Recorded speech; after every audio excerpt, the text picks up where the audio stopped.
कि अमित शाह जी पहले भी घोषणा पत्र जारी किए थे। मोदी जी ने पहले भी वादा किया था 15 लाख रुपए हर घर में पहुंचाएंगे, वो थोथला साबित हुआ। उनका घोषणा पत्र है और हमारा जो घोषणा पत्र जारी होगा वो लागू किया जाएगा। 2018 में जो 36 मुद्दों पर हमारा जो घोषणा पत्र जारी हुआ था वो विधिवत 99% उसको लागू किया गया। चाहे धान का समर्थन मूल्य हो, चाहे कर्जा माफ़ी हो, चाहे बिजली बिल हाफ हो, या जितने भी उसमें जो वादे किए थे उन सब को हमने निभाया है। और भारतीय जनता पार्टी झूठी बातें करके और झूठा घोषणा पत्र जारी करके वाहवाही लूटना चाहती है और प्रदेश में सरकार बनाना चाहती है। लेकिन छत्तीसगढ़ की जनता कांग्रेस पार्टी के 5 साल के कार्यकाल को देख चुकी है, भारतीय जनता पार्टी के 15 साल के कार्यकाल को देख चुकी है।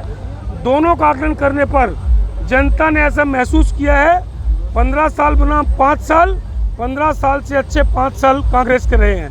ये 1 एकड़ में 21 क्विंटल की खरीदी की बात कर रहे हैं, 5 रुपए गैस देने की बात कर रहे हैं। देखिए मेरी बात सुनिए, हमने जो वादा किया अभी उससे ज़्यादा बता के घोषणा पत्र में ये साबित करना चाहते हैं कि हम कांग्रेस से ज़्यादा फैसिलिटी देंगे।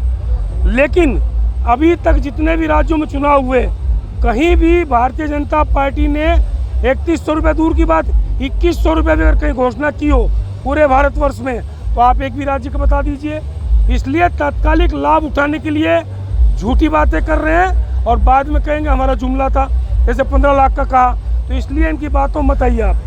जो कांग्रेस का घोषणा पत्र जारी होगा और जो कांग्रेस का राहुल जी ने, प्रियंका जी ने और माननीय मुख्यमंत्री जी जो घोषणाएं की हैं वो सब की सब 100% लागू होंगी। पहले भी जो घोषणाएं हुई थी, जो घोषणा पत्र जारी हुआ था उसको हमारी सरकार ने लागू किया।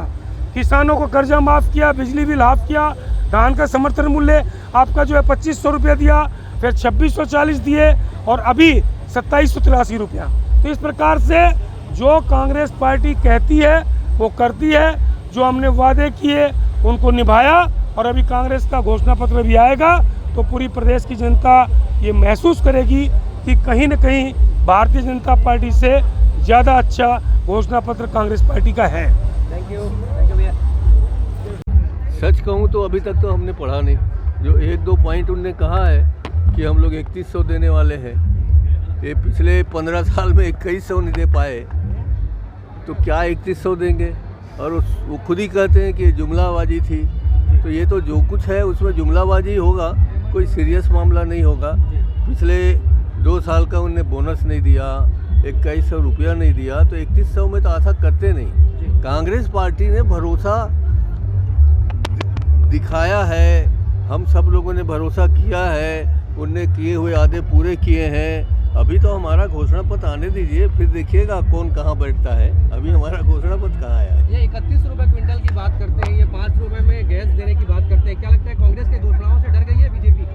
अभी तक आज घोषणा पत्र आया है जैसा कि आप कह रहे हैं, निश्चित रूप से इतने दिन तक डरे हुए थे। आज 3 तारीख हो गया, 2 दिन बाद प्रचार शुरू हो जाएगा, 20 सीटों के चुनाव हो गए, तो उनका घोषणा पत्र का क्या काम? कितना फर्क पड़ेगा इसका घोषणा का मतदाताओं पर? मैं तो नहीं समझता कि इस वाले मतदाताओं को घोषणा पत्र का प्रभाव पड़ेगा। उनको पता है कि इन लोगों ने हमारे सिवाय दगा देने, घोषणा करने और ठगने के अलावा कुछ नहीं किया। चाहे वो 15 लाख रुपए देने का वादा हो, चाहे 2 करोड़ नौकरी देने का वादा हो, चाहे इनने जितने भी वादे किए हैं, बाद में उनके साथियों ने, उनके मंत्रियों ने कहा ये तो जुमला था। इसलिए भरोसा कांग्रेस की करेंगे, भारतीय जनता पार्टी का भरोसा नहीं है, उनका भरोसा खत्म हो चुका है। बीजेपी जब सत्ता में थी तो इसने 15 जो क्विंटल खरीदी होती थी तो 10 क्विंटल कर दिया, अब मजबूरी में 21 क्विंटल कर रही है। क्या लगता है डर गए इसलिए?